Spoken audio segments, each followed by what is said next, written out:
મહાપુરુષો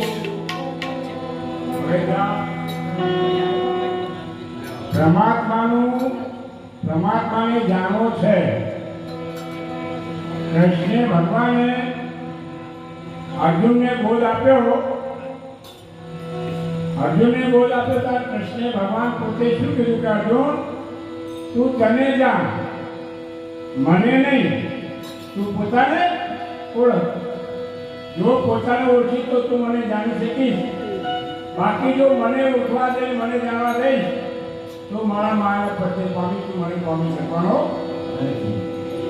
એ જ્યાં સુધી આપણને પોતાની ખબર નહીં પડે ત્યાં સુધી પરમાત્માની કઈ ખબર પડે એમ છે નહીં. કેમ કે દેવોથી દુર્લભ એવો દેહ મનુષ્યનો છે. દેવોથી દુર્લભ પણ મનુષ્ય હોય, આ મનુષ્યનો અધિકાર છે, બીજા કોઈનો છે. પશુઓમાં કેમ કે આહાર નિંદા મિથુન ભય ખાવું, ઊંઘવું, કમાવું, મળી જવું, બાળકો પ્રગટ કરો, આટલું જ્ઞાન તો પશુમાં છે. જો આટલું જ્ઞાન આપણામાં હોય તો આપણે મનુષ્ય નર છે તો પશુ સમાન. હવે વિષય વાંચતાવાનો એ 84નો અધિકારી થાય, નરકમાં જાય. જિજ્ઞાસુ હોય તો વિચાર કરે હું કોણ છું, તો ધ્યાન ક્યાં જવાનું છું, અને એ પોતાના જીવનને શોધી લે અને પોતાનો પ્રકાશ કરે છે. એટલે આપણે બીજું કે સંતોના પગલા જાજા થાય તો આપણને આનંદ છે. તો આનંદ કેના છે? મનુષ્ય. પશુને ખબર પડે? પશુને આનંદ શું છે ખબર પડે નહીં. તો જ્યાં સુધી આપણને હજી સુધી ખબર ના પડે ત્યાં સુધી આપણું જીવન. ભગવાન કહે છે તું તારું સંભાળ, બીજું મારું મને ના છોડે. મને ના અંબાળ, તું તને અંબાળ. તું તારું જ્યાં કેવું જીવે છે, ભજન ગાવાનો આ બધો સંતો ધનવાદ છે. તો જગદીશભાઈ મહારાજને ધનજ આગળ કોઈ પરાગંદર પડ્યું છે. એટલે જો આ મગજની બનાવી અને પ્રભુ ભજન થાય છે, સંતો ભેગા થાય છે, અને આ આગળ તમારું હતું એટલે જાગૃતમાં થયું છે.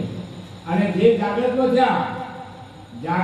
થયા એનું નામ કેમ કે ઘાટ વિના કોનું બલિહારી. આ કેમ કે નિરાકારમાં હતા, નિરાકારમાં તમે હતા, પણ આ સાધન વિના કોઈ દાડો કોઈનો પ્રકાશ થાય નહીં.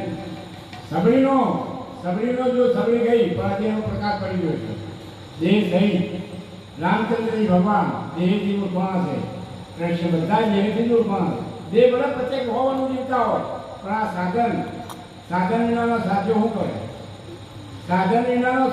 કરે? એટલે બલિહારી સાધનની છે.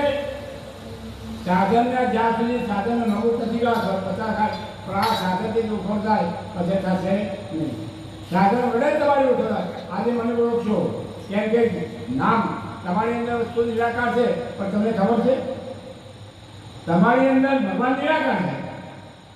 ભગવાન નિરાકાર છે, પણ આપણામાં નિરાકાર શું છે? આ દેખાય નિરાકાર છે.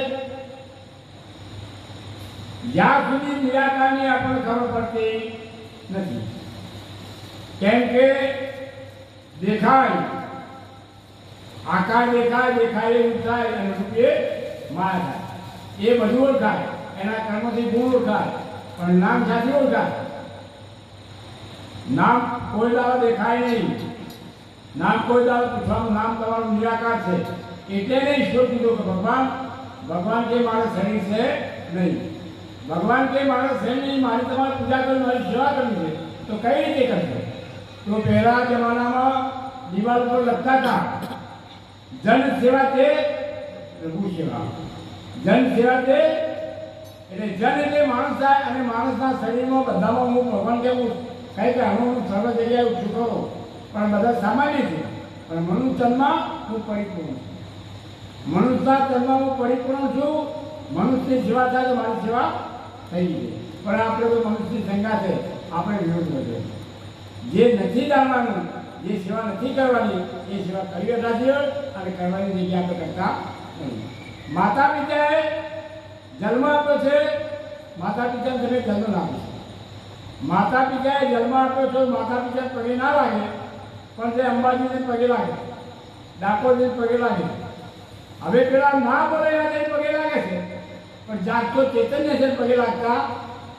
હવે જે ચૈતન્ય હોય એ કઈ પરિવર્તન કરે, કેમ કે જળ કરી શકે, જળ ને ચેતન. હવે જળ ને ચેતનની શું વાત છે કે જળ જ્યાં સુધી તમે નથી જાણતા ત્યાં સુધી જળ છે, અને જે જળને જાણી ગયા પછી કોઈ જળ રહેતું નથી.